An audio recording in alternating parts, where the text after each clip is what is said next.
Epidemiologist. Coronavirus can affect 70% of the world by 2021. Now about 100 million people are isolated, many from Wuhan. People take to the streets only a few times a week at special passes. The virus has already been detected in 24 countries. The situation in the world continues to escalate. Everyone understands that quarantine is ineffective. The epidemiologist expects 40 to 70% of the world to become infected if the medicine is never invented. It is important to note that not everyone will have a fever. In some patients, the disease went away like normal flu in a mild form. There were cases when there were no symptoms at all. Many people try to be treated at home, which is not entirely correct in the case of coronavirus. New viruses require a mandatory examination and observation by a doctor. Dr. Lipswich is confident in the continued distribution of coronavirus, and colleagues from different countries share his point of view. A triangular UFO over Texas makes a comeback after a month. Just recently, a UFO apparently made a comeback after a month of similar sighting. A video which reportedly captured in the sky over the city of Bogota by a motorist, and it shows three flashing lights moving in a geometric formation toward the cameraman before zooming off. The sighting was first reported in Mutual UFO Network along with a clip of it. Now, according to the report, the UFO was flying at around 75 miles per hour, and then it hovered over his car for a second and disappeared. The latest video surfaced a month after the same clip showing what seems to be a large triangle UFO over Houston, Texas, on New Year's Day.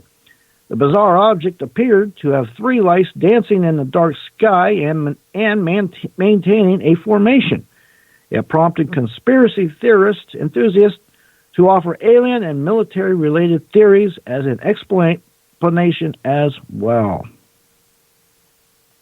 Blood red snow covers Antarctic outpost. This week, the Ukrainian Antarctic station was hit by a classic phenomenon of blood red snow. To prevent any panic or misinterpretation of the raspberry snow and ice, the ministry gave the biological explanation of the phenomena. Because besides green pigment chlorophyll, their cells contain also a red carotene layer. Red spots occur on snow as if from raspberry jam. By the way, this layer protects algae from ultraviolet radiation. Yes, red snow is a good thing, at least for the algae, giving it that color. Summer is nearing an end in Antarctica, so the algae needs all the red color it can generate to protect itself. That's especially true this summer with a record high in temperatures. Died is the oldest man in the world. He has 112 years. He was 112 years old. Now, 112-year-old Taitako Watatomi from Japan died less than 2 weeks after receiving the testimony of the oldest man in the world from Guinness World Records. After receiving a certificate from Guinness World Records on February 12th, the 112-year-old man stopped eating. According to relatives, the man could not eat, had a fever, and became difficult to breathe for a few days before his death. Hordes of bloodthirsty ticks are drinking animals dry in Vermont. 90,000 found on one moose. Hordes of large bloodthirsty ticks are mercilessly drinking animals to death in New England, according to Vermont Fish and Wildlife. As many as 90,000 winter ticks have been found on one moose, the department said in a February 20th Facebook post. More than half of the moose calves have died in recent winters due to the blood loss caused by the winter ticks. The ticks attach themselves in the fall and feed throughout the winter on the animal's blood, according to the Science Daily. Climate change is among the chief causes.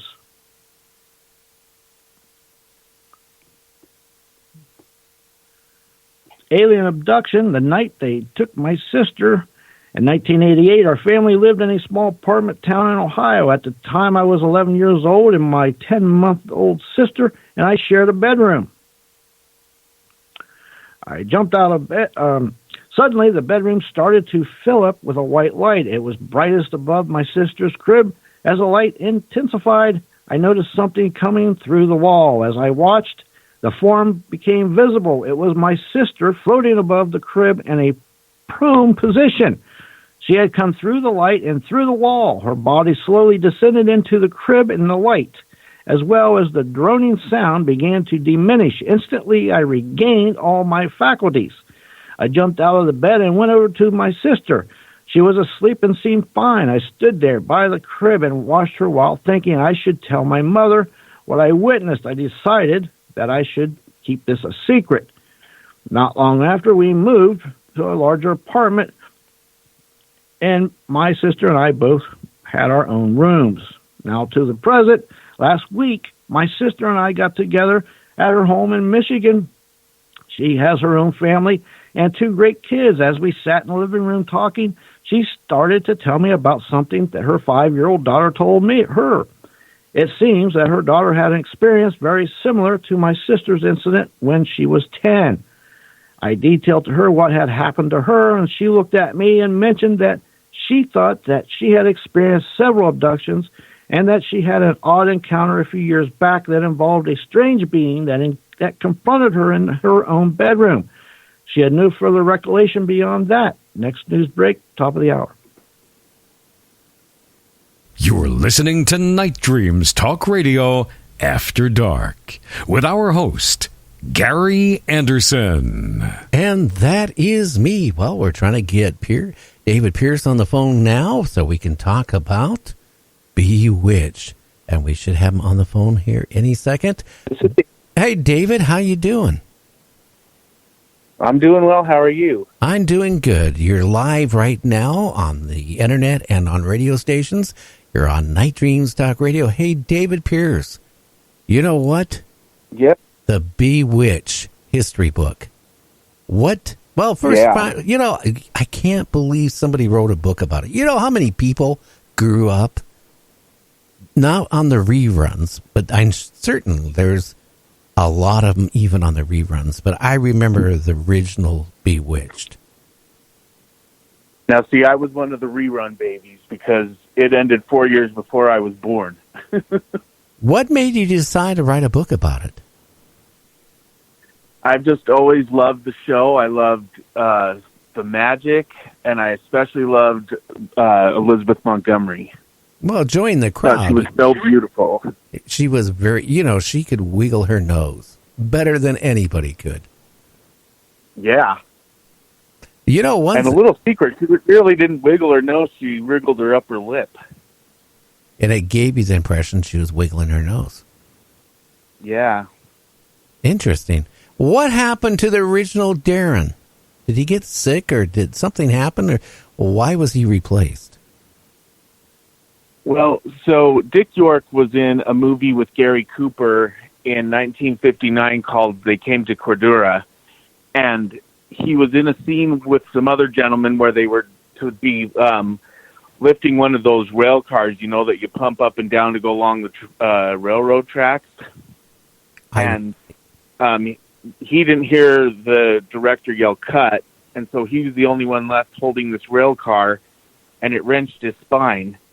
And so he was in terrific pain all the time and unfortunately became addicted to painkillers. And so a lot of the times he was just in too much pain to be on the set, and other times, unfortunately, he was too out of it to be on the set.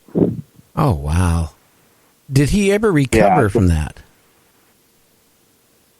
He did a little. He appeared on some TV shows like Fantasy Island, I think, and the last one was Simon and Simon in the 80s. Oh, that's another show I loved, Simon and Simon. Yeah. Yeah, it was just kind of... But he didn't really do much after that. I could see why. One of the guests we had on 2 days ago, Jeff Krause, his son, or himself, went to school with his son. one of Dick York's sons. I know Dick York's two sons, Chris and Matt, and he also had 3 daughters. But I've never met any of them. But the Yorks are a lovely bunch of people, and just so funny and so warm and kind. And I think that is a reflection of who Dick York was. Well, I tell you what, he was the perfect Darren. When they replaced him, I hate to say it, that's when I quit watching the show. Well, Gary, you're not the only one that quit watching, because the show took a terrible hit in the ratings. It went from number 12 in the ratings in season 5 to number 26 at the end of season 6. I wonder why. It just what the magic between, that Dick York had with, I keep thinking Samantha, but I with Elizabeth Montgomery, it was just magic. I mean, they're acting, and it was a perfect, match in TV heaven. When they brought the other person on, it was just not the same thing. It was no magic there. Well, and I used to be that way too until I started really researching the show and watching it over and over again. And I kind of feel like Dick Sargent gets a bum rap for it, because they started rehashing old scripts from prior seasons with him, and then by the time that they got around to season 6, 7, and 8, Elizabeth was pretty much done, and only she signed on because they'd asked her to, and of course ponied up more money. But you can tell it in some of her acting at the end of the series that she was just done with it and wanted to move on. Well, I think that happens after, with any actor, after a show has been on for a long period of time. Yeah. Well, can you name some of the regular, who was Elizabeth, and what was her name on the show? Elizabeth Montgomery played Samantha, and then she played also her cousin, Serena. The hippie.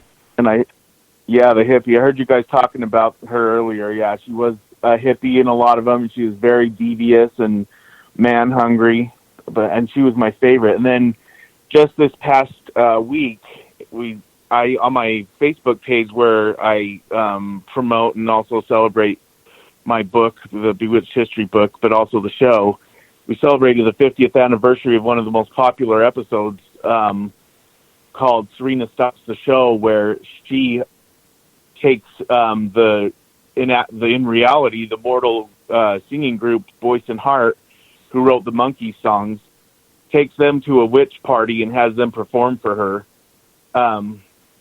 In that episode, Elizabeth started having Serena credited as being played by Pandora Spox, play on words of Pandora's box.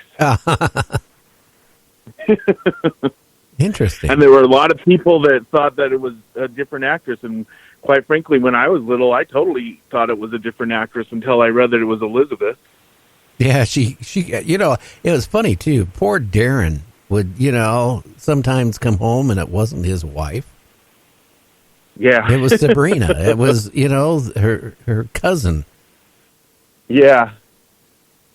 And Elizabeth patterned Serena. She had a cousin named Amanda who they nicknamed Panda. And her and Panda looked an awful lot alike, and they would play tricks on their parents. Like Panda would be talking to them, and then Elizabeth would come in and talk to them. And since they looked so much alike, their parents couldn't tell who was who. Interesting. Now, who played her mother? Samantha's mother was played by the magnificent Agnes Moorehead, who started her career with Orson Welles. She was actually in Citizen Kane playing Kane's mother. That was her first movie role, and she was in many other movies, Magnificent Ambersons, and one of my favorites, Hush Hush, Sweet Charlotte. Oh, yeah. So she was well known way before Bewitched, but when she became Endora, that's what everybody regularly remembers her for, is for her great performance as that wily mother. Interesting. Now, who was the father? I'm trying to think of his name. Samantha's father was, he pronounced it Morris, but his character